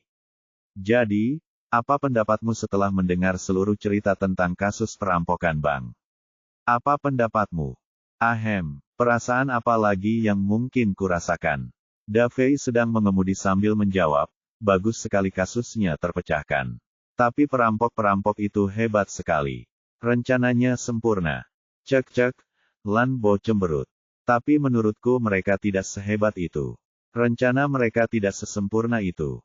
Oh, kok bisa? Da Fei terkejut. Kalau aku perampok, aku pasti lebih hebat lagi. Lan Bo bersumpah. Apa kau belum menyadarinya? Sebenarnya, mereka bisa saja mengambil banyak barang lainnya. Tidak perlu hanya mencuri perangko. Oh, benarkah? Da Fei berkata, saya ingat para penjahat itu mengatakan bahwa jika mereka mengambil terlalu banyak barang atau sesuatu yang terlalu besar, akan sulit bagi mereka untuk melarikan diri. Itu benar, kata Lan Bo. Tetapi jika mereka mengubah rencana mereka sedikit di sana-sini, mereka bisa melakukannya. Oh, bagaimana? Sebenarnya, separuh pertama dari rencana itu luar biasa kecuali bagian terakhir yang merupakan rencana pelarian mereka. Lan Bo berkata dengan serius, jika aku jadi mereka, aku akan menyiapkan 2 becak di gang, 1 menyamar sebagai kendaraan pengantar paket, dan aku akan mengemas semua barang curian di dalam paket.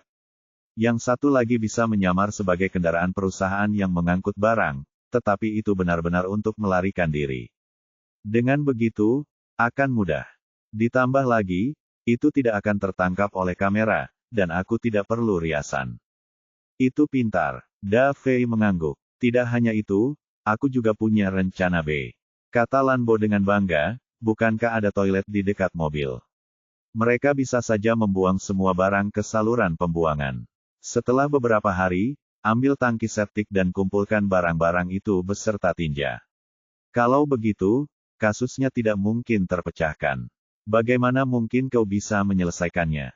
Ya Tuhan, Da Fei menatap Lan Bo dengan mulut menganga. Lan Bo, apakah kamu kerasukan? Apa yang ada di otakmu? Bagaimana kamu bisa punya ide ini? Bukankah ini terlalu kotor? Hehe, cuma ngomong doang. Lan Bo tertawa. Sebenarnya, maksudku adalah, kalau Fang Yi tidak trauma, mungkin akan lebih sempurna. Lebih sulit lagi bagi kita untuk menyelesaikannya. Ini sudah cukup sulit, jawab Da Fei. Sebenarnya, Fang Yi cukup menyedihkan. Dia menukar perangko ayahnya dengan konsol game video, yang merupakan kesalahan. Namun, kesalahan ini seharusnya tidak menghancurkan hidupnya. Oh, Lan Bo terkejut. Meskipun itu berakibat fatal, kata Da Fei dengan sungguh-sungguh, Fang Yi tidak akan melakukannya lagi. Dia harus dimaafkan. Apa maksudmu? Lan Bo bingung. Sebenarnya, Da Fei menjawab dengan emosional, tempatkan dirimu pada posisi orang lain. Ayah Fang Yi tidak akan pernah ingin melihat putranya berakhir seperti ini. Ayah mana yang tidak berharap yang terbaik untuk anak-anaknya? Fang Yi tertahan oleh sifat keras kepalanya dan kehilangan jati dirinya. Jika ada yang berbicara kepadanya, dia tidak akan seperti ini. Hanya untuk koleksi perangko itu, Fang Yi mempertaruhkan seluruh hidupnya. Itu tidak sepadan. Sungguh menyedihkan. Oh, Lan Bo menyadari sesuatu dan menatap Da Fei dengan kaget. Bro, apa yang kamu katakan itu sangat dalam. Apakah kamu pernah mengambil kelas psikologi? Ini psikologi kriminal, kita pernah mempelajarinya sebelumnya. Da Fei berkata, kita mungkin berpikir bahwa pembeli perangko adalah pelaku utamanya. Benarkah? Apa yang dilakukannya menyebabkan kehidupan Fang Yi sengsara?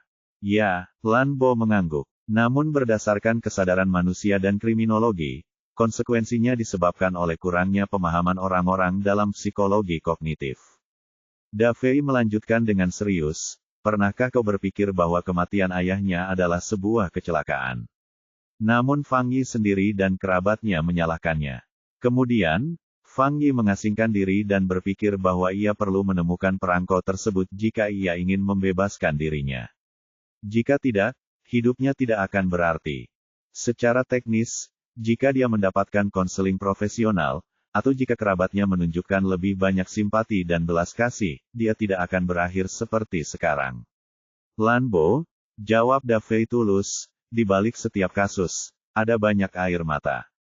Sebagai polisi, kami bertanggung jawab lebih dari sekadar menangkap penjahat. Kami memiliki tugas untuk menganalisis motif penjahat, sehingga kami dapat menghindari lebih banyak kejahatan di masa mendatang. 1 liter air mata, kata Lan Bo. Mengapa kedengarannya begitu familiar? Oh, sekarang aku ingat, Kapten Jin pernah mengatakannya, kan? Da Fei mengangguk.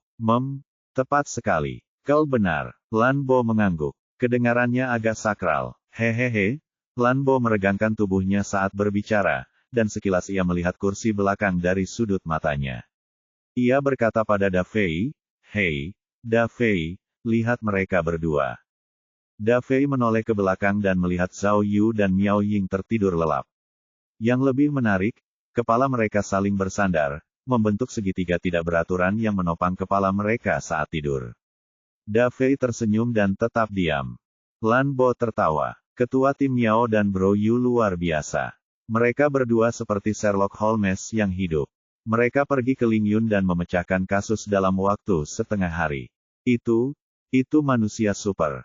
Ya, aneh juga. Da Fei berkata pelan, aku mendengar seseorang berkata, hal seperti ini belum pernah terjadi sebelumnya.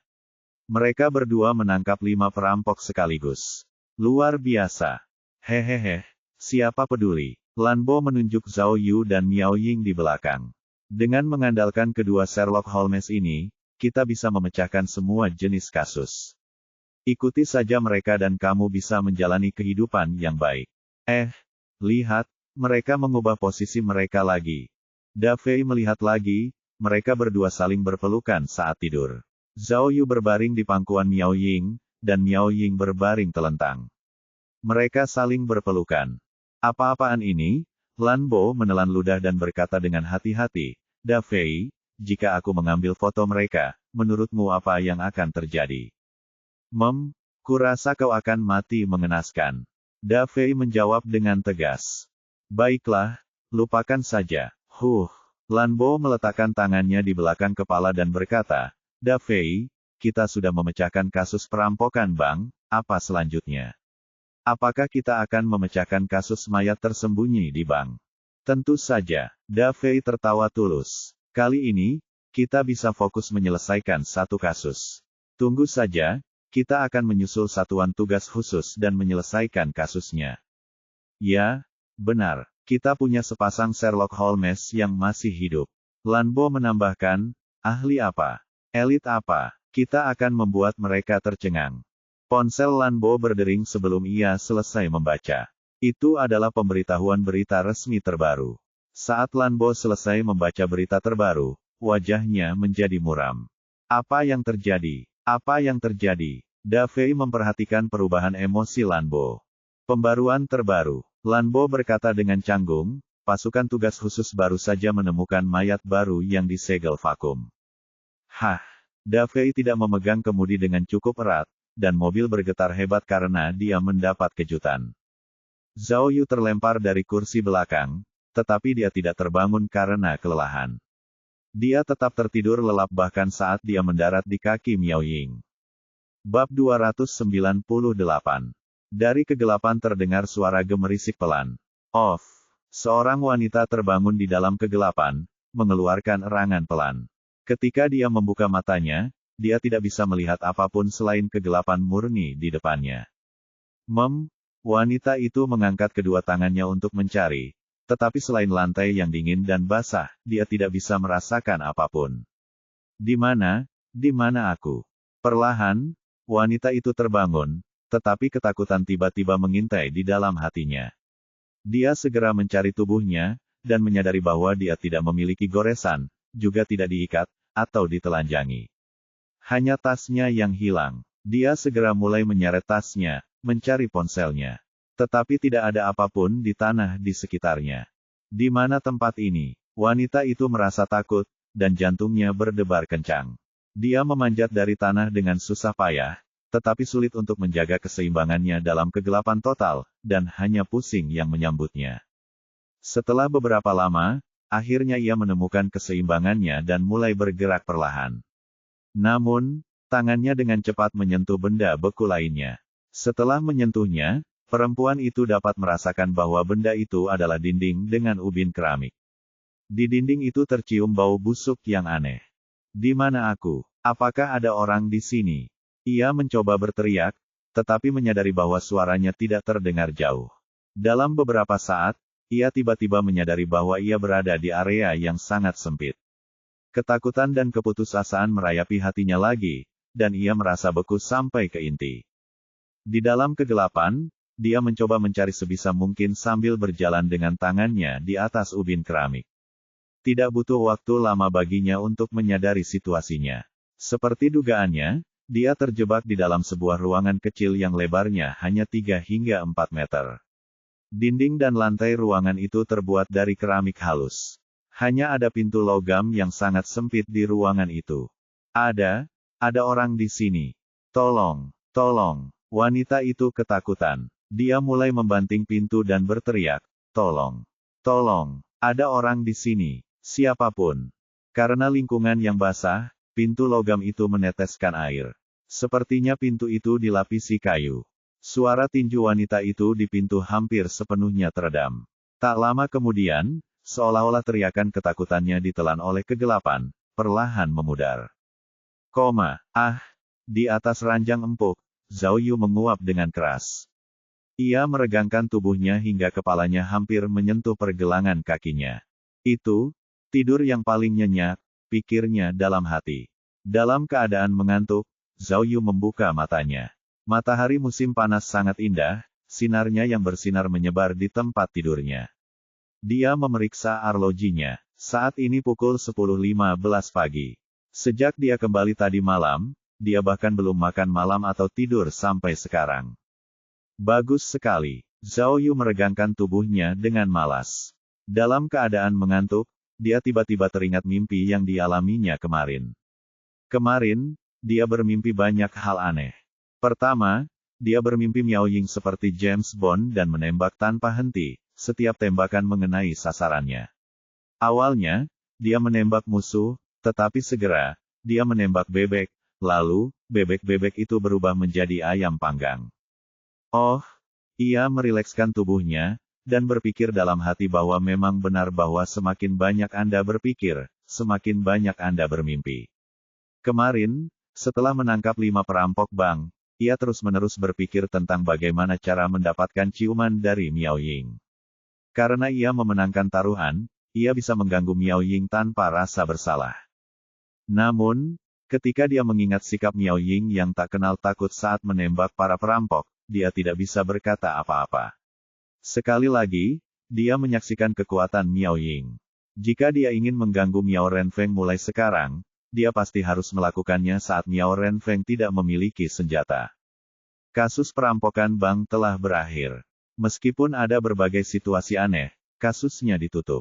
Sekarang, mereka akhirnya bisa bernapas lega. Mereka tahu pasti bahwa kasus perampokan bank tidak ada hubungannya dengan mayat yang disegel vakum. Yang tersisa hanyalah memusatkan perhatian mereka pada kasus mayat tersembunyi di bank. Zhao Yu sudah mendengar bahwa tim investigasi khusus menemukan mayat lain yang disegel vakum kemarin.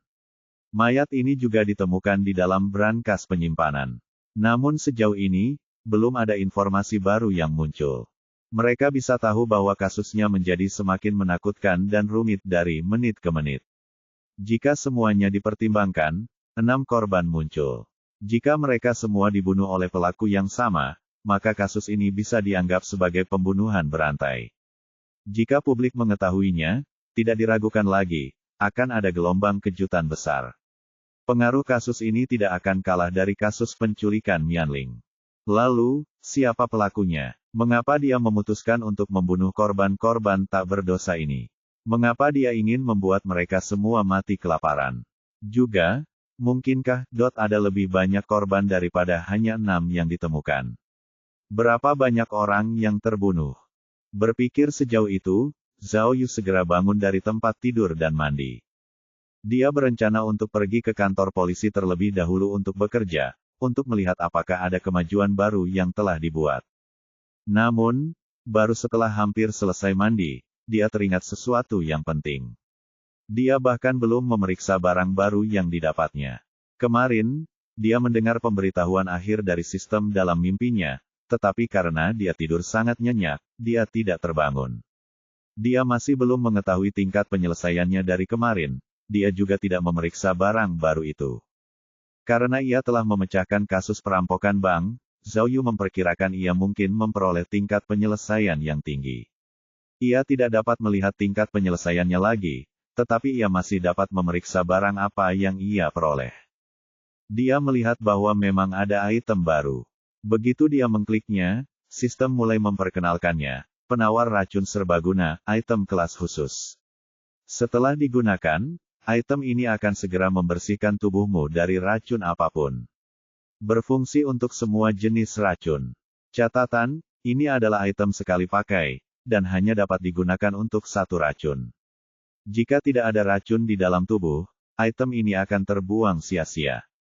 Penawar racun serbaguna. Barang kelas khusus. Zhao Yu tidak bisa menahan kegembiraannya.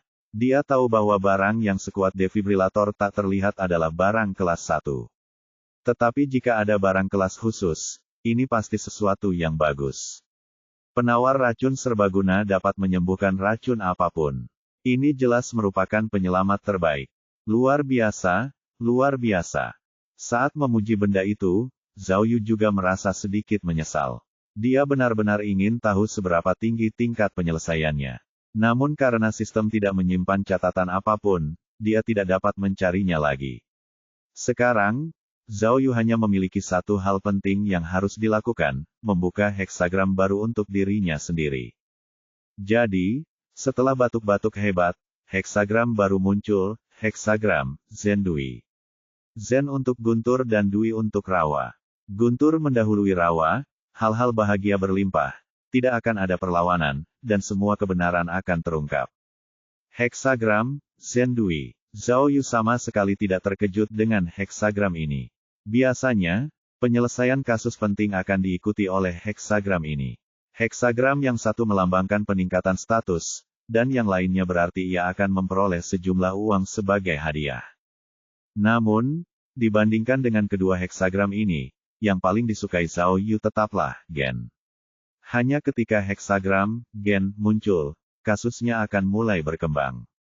Semakin dia memikirkannya, semakin besar keinginannya untuk mengetahui perkembangan kasus tersebut. Jadi, begitu dia selesai mandi, dia langsung menuju kantor polisi.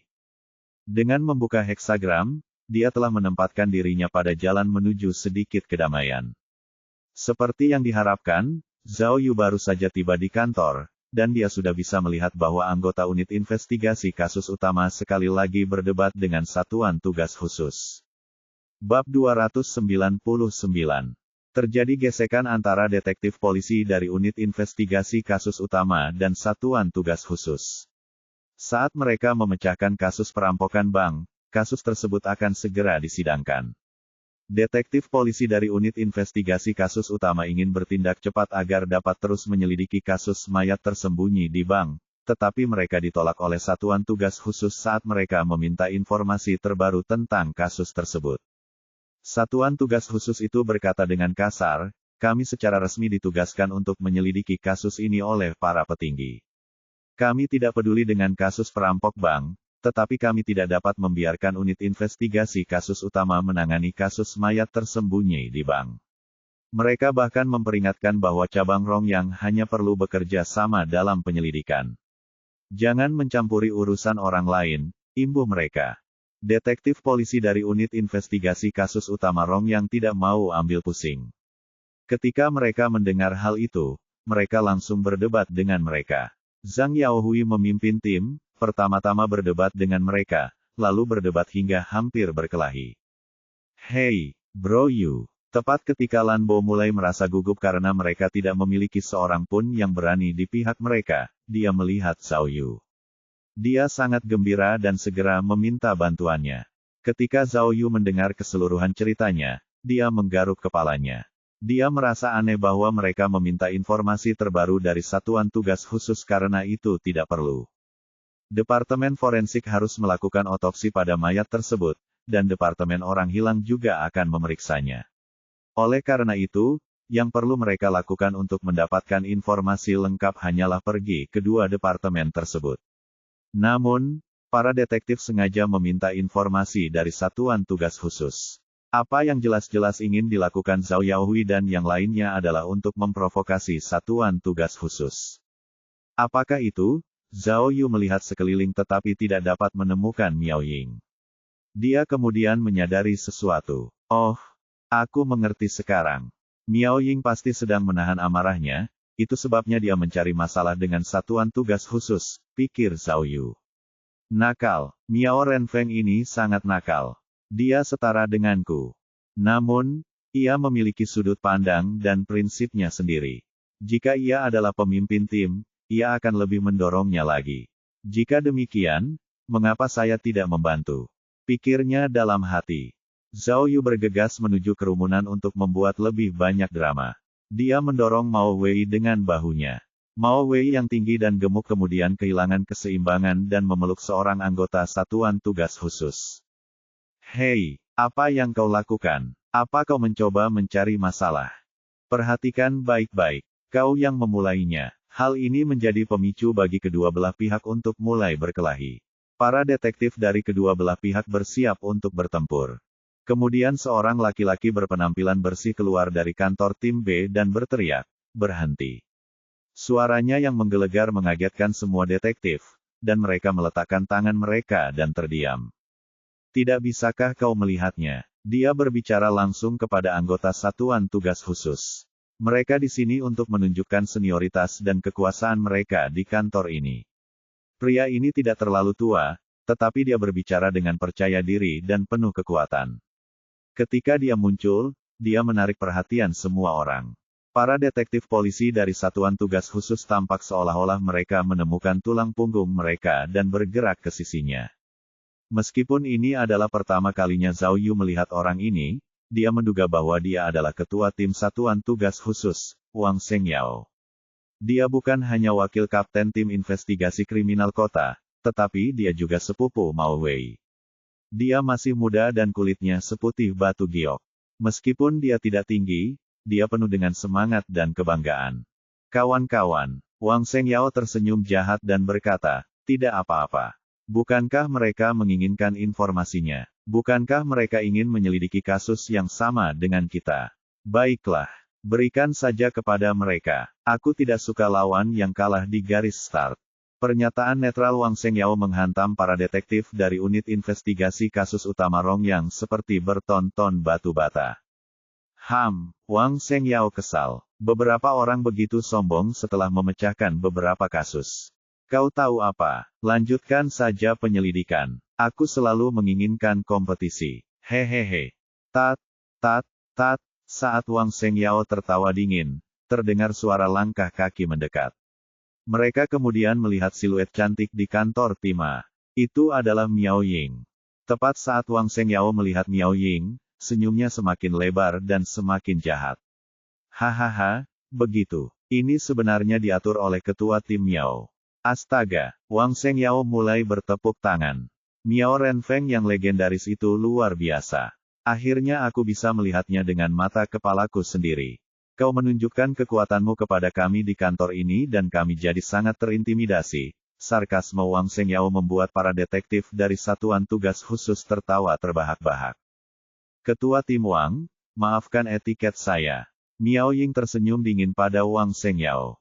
Ini salah paham. Rekan satu tim saya tidak punya niat buruk. Kami tidak tahu bahwa kami akan menyelesaikan pangkalan perampokan bank secepat itu. Karena kami punya waktu luang, kami ingin membantu. Kami bisa berbagi beban dengan Anda. Oh, hehehe, Wang Shengyao tersenyum. Terima kasih banyak. Xiao Liu, pergi dan buat salinan pembaruan terbaru untuk ketua tim Miao. Mereka ingin membantu kita. Kita tidak boleh bersikap kasar. Tunggu, tidak apa-apa, lupakan saja. Miao Ying menyilangkan lengannya dan berkata dengan dada membusung, Ketua tim Wang sudah menjelaskan dengan jelas, kita tidak boleh tertinggal sedikit pun. Kita tidak butuh informasi itu, kita akan berusaha sendiri. Ketua tim Wang, saya terkesan dengan apa yang Anda katakan tentang tidak ingin pesaing Anda kalah di titik awal. Namun sebaliknya, saya lebih suka pesaing kita memulai lebih awal karena itu akan membuat kemenangan kita jauh lebih manis. Miao Ying berbicara dengan enteng, tetapi semua yang dikatakannya membantah apa yang dikatakan Wang Shengyao. Itu sangat merusak sehingga semua detektif dari satuan tugas khusus berkeringat dingin. Hehe, Wang Shengyao tersenyum dan memujinya, Miao Renfeng benar-benar pintar dan fasih berbicara. Bagus, baiklah. Kalau begitu, tidak perlu bertele-tele. Tapi, dia menatap Miao Ying dari atas ke bawah dan bertanya, Ketua tim Miao, aku tidak yakin apakah kamu ingin membuat kompetisi kita semakin seru. Keheningan menyelimuti kantor setelah komentar Wang Shengyao. Setiap detektif penasaran. Tidak seorang pun tahu apa yang dimaksudnya dengan lebih menarik. Hehe, Wang Shengyao melihat sikap tegas Miao Ying dan tertawa. Jika kau tidak mau, tidak apa-apa. Jika kau tidak mau menerima tantangan ini, aku akan membiarkanmu lolos. Jika kau tidak mau, tidak apa-apa. Tidak memalukan. Kamu, Miao Ying merasa terhina. Baiklah, katakan padaku, bagaimana kamu ingin membuatnya lebih menarik? Pasang taruhan. Bingo. Wang Shengyao mengacungkan jempolnya dan berkata, ayo bertaruh. Jika kita selesaikan kasusnya terlebih dahulu, unit investigasi kasus utama Rongyang harus memanggil kita, senior, dan kamu harus meminta maaf kepada sepupuku, Mao Wei, secara langsung. Bagaimana? Berani? Oh, Miao Ying mengangkat alisnya. Lalu, bagaimana jika kamu kalah? Jika kita kalah, maka sebaliknya. Kami semua akan dengan hormat memanggilmu, senior. Wang Shengyao tersenyum. Dan aku harus menerima 3 pukulanmu di depan semua orang. Bagaimana menurutmu? Melihat Wang Shengyao begitu percaya diri, Miao Ying merasa curiga. Dia khawatir bahwa satuan tugas khusus telah membuat kemajuan besar dalam penyelidikan mereka dan mencoba menjebaknya. Hehehe, Wang Shengyao tersenyum lagi. Ragu, apa kamu takut? Tidak apa-apa. Seperti yang kukatakan sebelumnya, tidak memalukan untuk menolak tantangan. Kami mengerti, kan? Tepat sekali. Para detektif dari satuan tugas khusus tertawa, dan mereka yang dari Rongyang terpaksa tunduk. Oke, kita setuju. Apa yang perlu ditakutkan? Pada saat yang genting itu, Zhao Yu muncul di sebelah Miao Ying dan tertawa terbahak-bahak. Hahaha, ini sangat mengasyikkan. Ketua tim Miao, ayo kita lakukan. Zhao Yu. Miao Ying mengira Zhao Yu menyetujui dengan gegabah, dan menepuk bahunya. Namun, Zhao Yu memberi isyarat dengan matanya dan menatap Wang Shengyao. Ketua tim Wang, pulanglah dan tempelkan semen di wajahmu. Pukulan ketua tim Miao sangat keras. Dia mungkin tidak sengaja mematahkan kepala anjingmu. Wahaha, tawa Zhao Yu membuat para detektif polisi dari unit investigasi kasus utama Rongyang semakin percaya diri, dan mereka pun ikut tertawa. Baiklah, itu kesepakatannya. Wang Shengyao tetap tersenyum dan menatap Zhao Yu. Saya sarankan kamu bersiap untuk kalah. Kemudian dia melambaikan tangan dan pergi bersama anggota satuan tugas khusus. Zhao Yu. Miao Ying menariknya ke depan dan mengeluh, kau terlalu gegabah. Mereka menjebak kita. Kau, Miao Ying belum menyelesaikan kalimatnya ketika Zhao Yu tiba-tiba mengeluarkan sebuah flash drive. Ketua tim Miao, tahukah kamu apa yang menarik? Saat kalian bertarung, Zhao Yu memasang senyum iblisnya, aku berkeliling kantor mereka sebentar. Ah, kamu, Miao Ying mengambil flash disk itu dan menyadari bahwa mungkin ada informasi kasus dari lawan mereka di dalamnya. Tepat saat dia mengambil flash disk itu, dia mendengar seseorang berteriak di kantor tim B, ah. Ini, bajingan itu menggores papan tulis kita. Astaga, seseorang menyentuh komputerku, Bab 300. Cuaca semakin panas. AC di kantor tim A sudah dinyalakan dengan suhu paling tinggi, tetapi semua penyidik masih berkeringat deras, semuanya gelisah karena panas. Saat ini, semua penyidik berkerumun di sekitar papan tulis. Mereka semua benar-benar fokus menganalisis informasi kasus mengenai kasus mayat tersembunyi di bank. Jauh sebelum bertaruh dengan Wang Shengyao, Zhao Yu sudah merasa khawatir.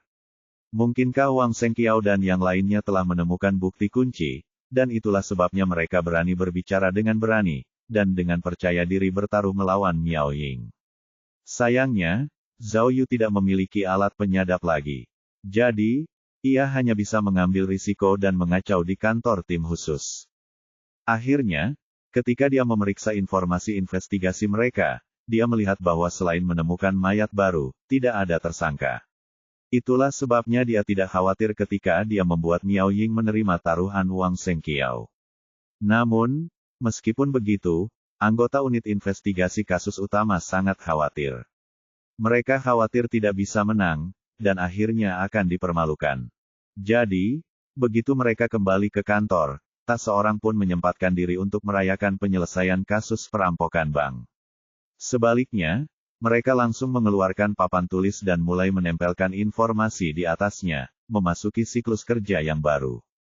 Menurut informasi yang diperoleh Zhao Yu, korban ke-6 ditemukan di dalam brankas penyimpanan di cabang Jalan Qifang, Bang Qinsan. Mereka juga menemukan mayat korban ketiga, Tong Yun, di bank ini. Wang Shengyao dan yang lainnya cukup mengesankan. Mereka tidak menggunakan anjing pelacak atau pelacak polisi untuk menemukan mayat tersebut. Sebaliknya, mereka menemukan mayat tersebut berdasarkan cara pelaku menyewa dan membayar kotak simpanan dari bank. Mereka memperhatikan bahwa cara pelaku membuka setiap kotak simpanan memiliki pola yang berulang. Ia biasanya membayar 10 tahun di muka, lalu menghilang. Dalam bisnis brankas penyimpanan uang, jarang ada orang yang mau membayar 10 tahun di muka, bahkan di antara orang-orang terkaya. Jadi, dengan menggunakan catatan pembayaran, mereka dengan cepat menemukan target mereka. Kemudian, mereka juga memeriksa semua layanan brankas penyimpanan uang di Qinsan untuk melihat apakah ada kotak mencurigakan lainnya. Setelah otopsi, analis forensik sudah menemukan penyebab kematian. Korban ke-6 dibunuh dengan cara yang sama seperti yang lainnya, kelaparan. Hasil otopsi juga sudah keluar. Nama korban adalah Zhang Hongran, laki-laki, 38 tahun, seorang sopir truk. 2 tahun lalu, ia menghilang saat berkendara. Meskipun mereka berhasil menemukan mobilnya, ia sudah hilang. Otopsi juga menunjukkan bahwa pria ini meninggal 2 tahun lalu. Kini, kelompok tersebut mulai memperoleh gambaran yang lebih jelas tentang kapan pelaku melakukan kejahatannya. Dimulai dari Duan Dacheng 7 tahun lalu, hingga Zhang Hongran yang terbunuh 2 tahun lalu, setiap tahun pelaku menggunakan cara kejam yang sama untuk membunuh seseorang, lalu menaruh mayatnya di dalam brankas penyimpanan bank. Dengan cara yang sangat sistematis, pelakunya kemungkinan besar akan beraksi lagi tahun ini. Padahal, menurut timelin pelaku, sudah lewat bulan Juni. Kalau tidak cepat-cepat menangkap pelakunya, kemungkinan besar akan ada korban baru. Kami sudah lama mencari, dan kami tidak menemukan kesamaan apapun antara waktu kematian. Selain pasangan itu, tidak ada satupun dari mereka yang memiliki hubungan keluarga. Kata Miao Ying. Jadi, sangat mungkin pelakunya memilih targetnya secara acak. Kami hanya dapat mendasarkan penyelidikan kami pada orang-orang yang hilang, serta rekaman keamanan dari bank. Benar, kata Peng Xin, saya pernah mendengar dari para senior saya, kasus terburuk yang perlu diselidiki adalah kasus korban acak. Pelakunya tidak ada hubungannya dengan korban, jadi kita tidak bisa menggunakan metode biasa untuk menyelidiki. Ya, kata Liu, dari cara pelaku melakukan kejahatannya, orang ini sangat berhati-hati dan tenang.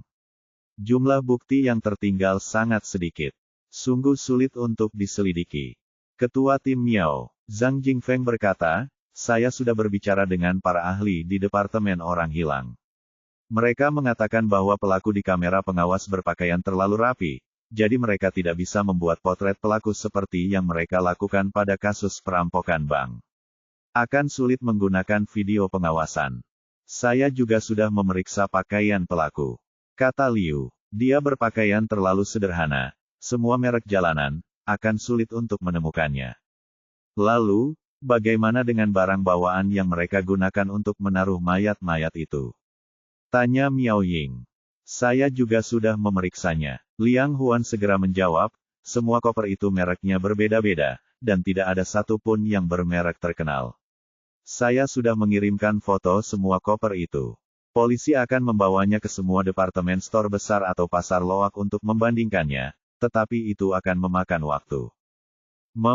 Miao Ying mengerutkan kening, lalu, karena kebiasaan, menatap Zhao Yu. Zhao Yu, kamu yang bertaruh. Jangan bilang kamu tidak punya ide sama sekali. Benar, Zhao Yu berkata dengan tegas. Menurutku, kita harus mengirim seseorang untuk mengawasi setiap gerakan tim lawan.